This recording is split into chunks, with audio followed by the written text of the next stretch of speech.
Right, oh, hello. Right, today I'm going to talk about optimizing our immune system.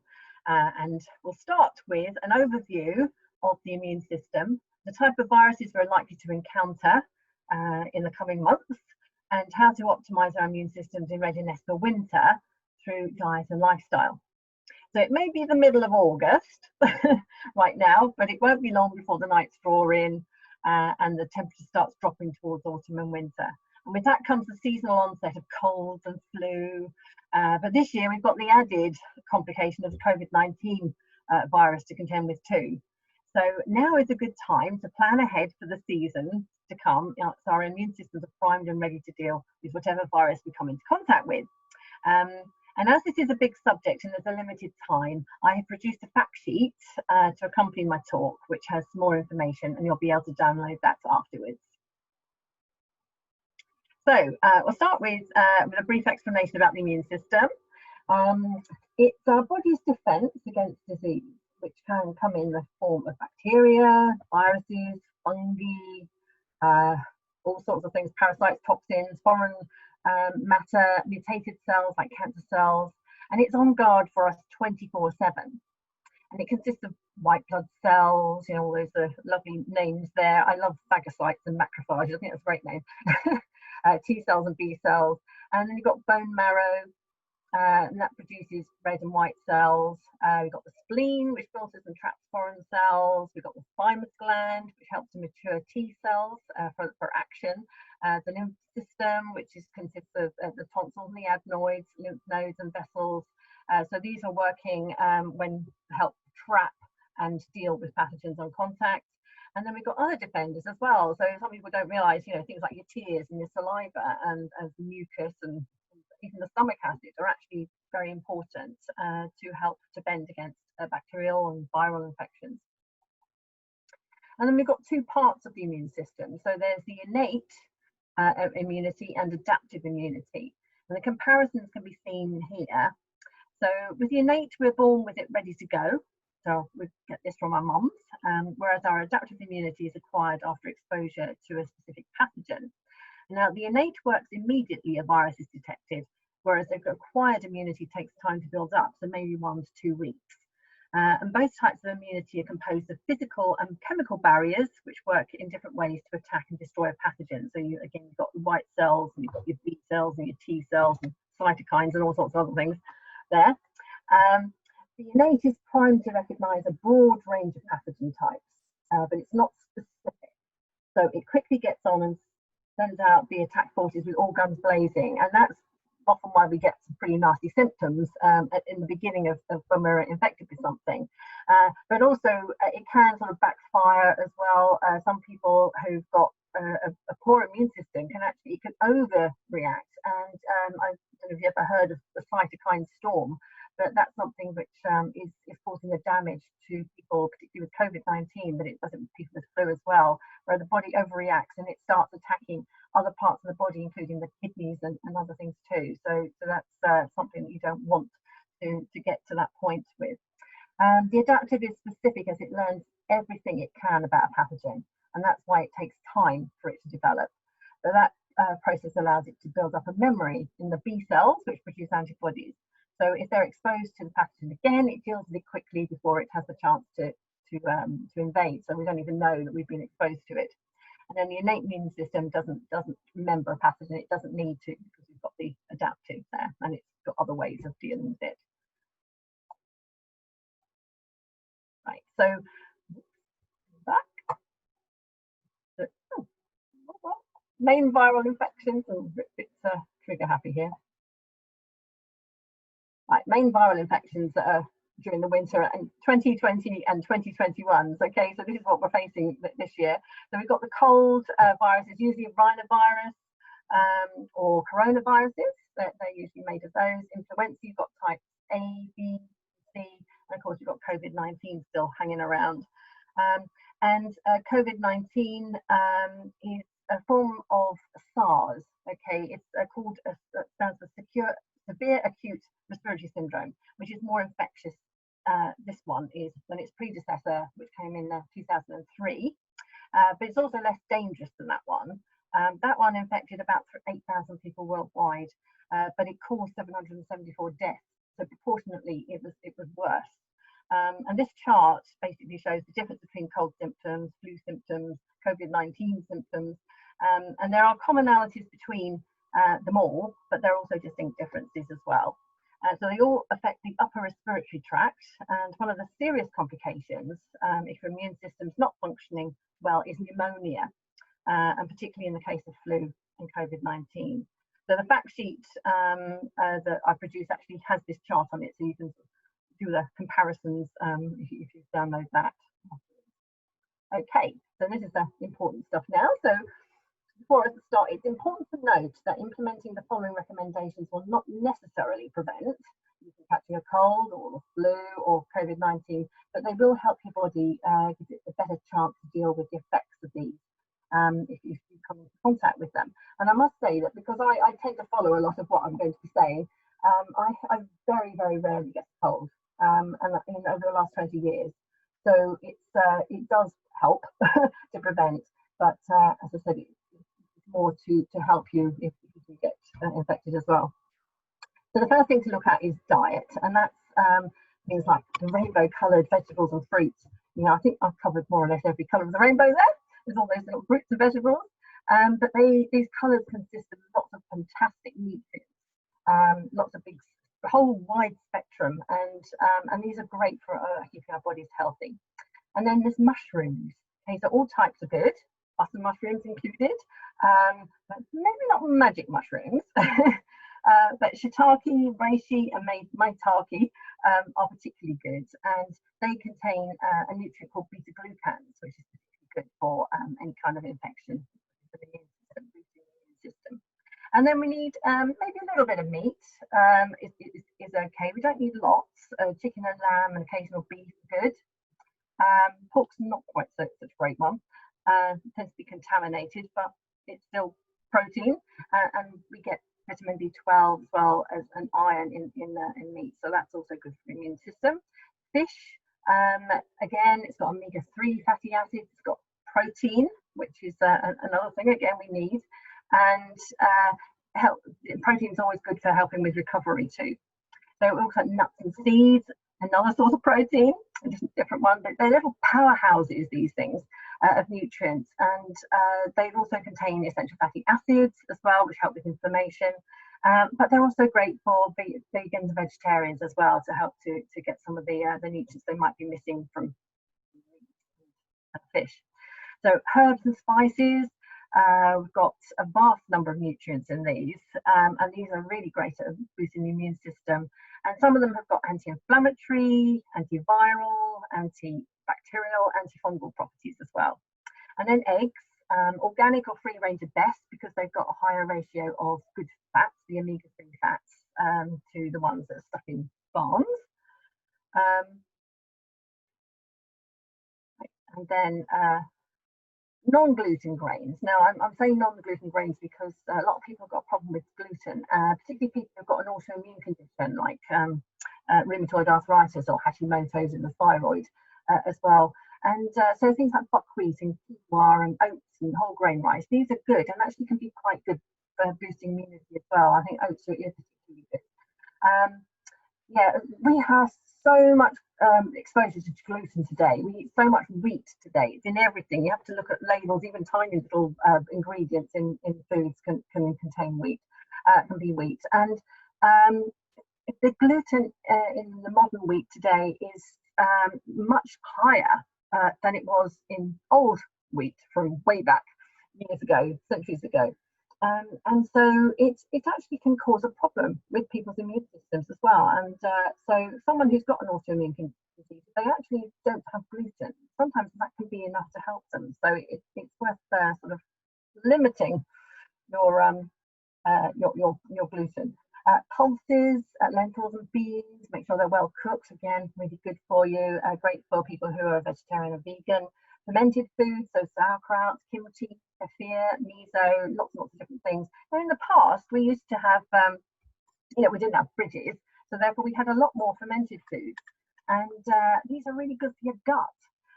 They keep the bacteria, the good bacteria up, and these good bacteria produce things like B vitamins and vitamin K. Again, these are all immune boosting vitamins.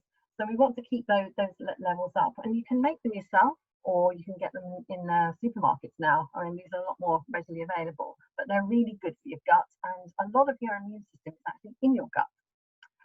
Dairy, organic butter, small amount of cheese, that's all fine. They've got some good benefits in those, maybe a little bit of milk from time to time. We don't need dairy to live, but yeah, it does have some good things in it. Oils, olive oil, avocado oil, or ghee, these are all good.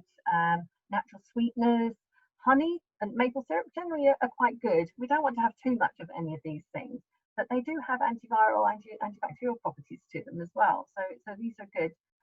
Stevia generally as a natural sweetener is okay, but not too processed. Some of them are quite highly processed. And then fluids, we need plenty of filtered water, ideally, rather than straight from the tap. Herbal tea is great, green tea, and even black tea as well, and coffee. They have got lots of antioxidants in them. Again, that's going to help your immune system. So having those are fine for helping your immunity. But then there are immune lowering foods. So these are things to avoid or reduce. So starchy foods, so the bread, the pasta, the wheat things, but also potatoes as well. And I'm not going to dwell too much on all of these. Basically, they're just increasing your sugar levels and your glucose levels in your blood. And when you do that, when you're consuming these, you're actually knocking out the function of your immune system. It's not working as efficient as it could for a couple of hours. So you really don't want to have too much of these things. And also some of these are highly refined, they contain toxins which damage the gut and ultimately cellular health, and are usually depleted or of essential nutrients, so they're nutrient deficient, so these are not good. Okay, so we're going to lifestyle now, and these are things to what can hinder your immune function as well as what can help. Okay, and we've all been told, I haven't mentioned things about all the stuff we've been told about with social distancing. I think we're all pretty well versed in what we have to do to try and not spread viruses with the COVID-19 situation. But one of the things here is alcohol gel. Some people are using way too much of this. When washing your hands with soap and water is much better, and it's also safer for you as well. So alcohol gels actually just absorb through the skin, and they go in through your bloodstream to your liver. So they're actually not good. They can also cause a lot more drying and cracking of your skin as well. So soap and water is much better. Soap will help to emulsify fats, and viruses have got fats around them, so you can actually destroy those. So that's what you need to be thinking of more. We all know stress is not good for us, but yet it's often hard to avoid. So the best way to prevent the harm that stress can do to our immunity, because it does affect our immunity, is to manage it as best we can. So things like listening to calming music, maybe doing yoga, doing meditating, mindfulness, all those sort of things that you can imagine. Also things like Bach flower remedies are good. So if you've ever heard of rescue remedy from the Bach flower range, that could be really good for dealing with stress. And also essential oils. So putting on a diffuser somewhere in the house is really lovely. It can really help. And so try and avoid watching some of the news. The news just seems to be full of just doom and gloom, and that adds to our stress, subliminally adding to our stress. So and a lot of it's a load of rubbish anyway. It's not true. And when the weather is cold and the nights turn in, we want to stay indoors a lot more. So unfortunately, indoors these days is like a hermetically sealed environment. And sometimes, if you're working from home, you might not even get one breath of fresh air a day. So that's not good. That helps to spread viruses more easily, especially if there's low oxygen in the room. So ideally, you want to open the windows, let the fresh air in, and particularly the bedroom as well, because you spend a lot of hours in the bedroom. So each morning, make sure the window gets opened there. And also an air purifier can be quite helpful, especially one with an ionizer. because that can help to deal with viruses. And essential oils, you know, again, a diffuser. If you put some of those things like, I don't know if you've heard of doTERRA do an On Guard blend, and also Young Living do thieves oil, and they're particularly good ones because they've got tea tree oil and lots of other things. But these are actually antiviral, antibacterial, antifungal. So diffusing those can also be helpful to make the air healthier. And we might not be very enthusiastic about going out and exercising in the winter as much as we do in the summer, but we do need to do activity, because sitting down actually is as bad as smoking. So on our health. So again, you want to be moving, and little things, and just going for a walk, cycling. Cycling seems to be a lot more popular lately. Getting lungfuls of fresh air is obviously good. And then rebounding. I don't know if anyone likes rebounding on a little mini trampoline. Love that, it's great fun. But also practicing yoga and Pilates as well. All of these things are good. They're helping to move the body. And sleep. Sleep is so important. You know, during sleep, we produce a hormone called melatonin. But melatonin also is an antioxidant, so it helps with your immune system too. And if we go to bed late consistently, we're not making enough of the melatonin. That can be detrimental. Also, things like blue light from our mobile phones or screens can interfere with the production of melatonin, and also electromagnetic frequencies from Wi-Fi and mobile phones and things like that. So again, if you can turn off your Wi-Fi at night, that's good, and the phone, put it on flight mode if you're using an alarm clock. Is a better thing to do to try and improve your sleep. Okay, so we're on to just additional support now. So during the year, I take this throughout the year, a multivitamin and mineral with a wide range of nutrients that help to keep my immune system in check. An omega-3 formula as well, so fish oil, or I take a krill oil. And vegetarians can take a flaxseed oil, because that will also help with the omega-3s. Probiotic as well, with lots of good bacteria, helps keep that balance going, and that sort of helps to keep me in check, and most people in check. And then between September and April, that's when you need to give your immune system a little bit extra help. So the first one is vitamin D3, so it's called cholecalciferol. Not vitamin D2, it's not quite so good as vitamin D3. Now, if you forget everything I've spoken about so far, I hope you won't forget this bit. So a deficiency in vitamin D is very likely to have been one of the reasons why some people have had such a bad reaction to COVID-19, in particularly those from BAME communities. There are studies showing that in Israel, those who were deficient in vitamin D had a 95% increased chance of being hospitalized. And in Indonesia, over 95% of those with a deficiency died, compared to 93% of those with a normal level who survived. So that speaks volumes. And over the years, there have been similar findings with flu too. So this is not new. The body relies on sun exposure between April and September.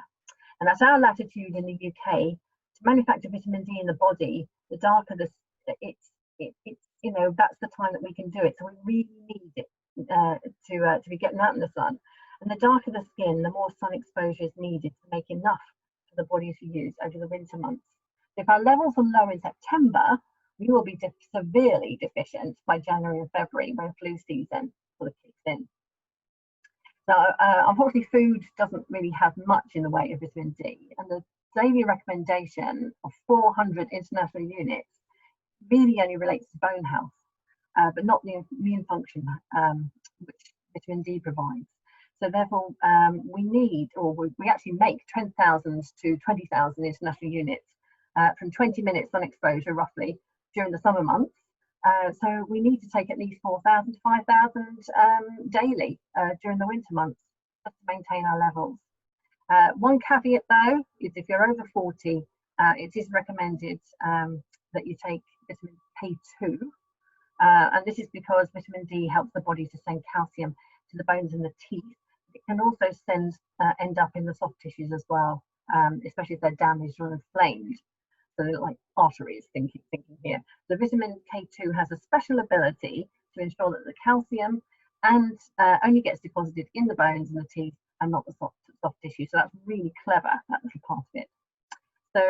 So I recommend that you actually get a vitamin D test between October and December, just to see what your levels are. And there is a lab, the vitamindtest.org.uk, was also mentioned in the fact sheet, is a great place. It's only £29 to get this test, which is the cheapest I've seen anywhere. And they will let you know what your levels are. So if you can see what they are, you'll know whether you're deficient now. And a lot of people are, even before they go into winter. So next thing is the vitamin C. And that's also used as preventative. It doesn't stay in the body for long because it's a water-soluble vitamin, so we need to take it more regularly. So, take it 3 times a day, just a gram, 3 times a day, or two times a day would be still helpful. And another type of supplement, which is a kind of an all-rounder, is something with beta-glucans and elderberry extract. If you remember, I mentioned mushrooms have got beta-glucans, and very good for the immune system. Elderberry extract is also incredibly good, and so Solgar actually produce a nice version that's got lots of other things in it. So it's got zinc and selenium and ester C, which is a longer acting vitamin C that stays in the body as well. And so I've stocked up on that for this winter, because last winter I couldn't get it for love nor money. So obviously it's a very popular supplement to have on board. Okay, so most of this stuff is mentioned in the fact sheet. I've also added things about what to do if you actually become infected. So things like taking echinacea can be really good just before you, if you feel as though you're getting a cold or getting something. And so there's things about that on there. And also, if you do get signs of COVID-19, please call 111 or visit the website, because you should be able to organise getting a test done to see whether it is or not. And that's quite important at the moment, very relevant. So thank you for listening to this. I hope you will be looking after your vitamin D levels, and make sure you know that what they are as you go into the winter. And I hope you don't succumb to anything. Okay, thank you.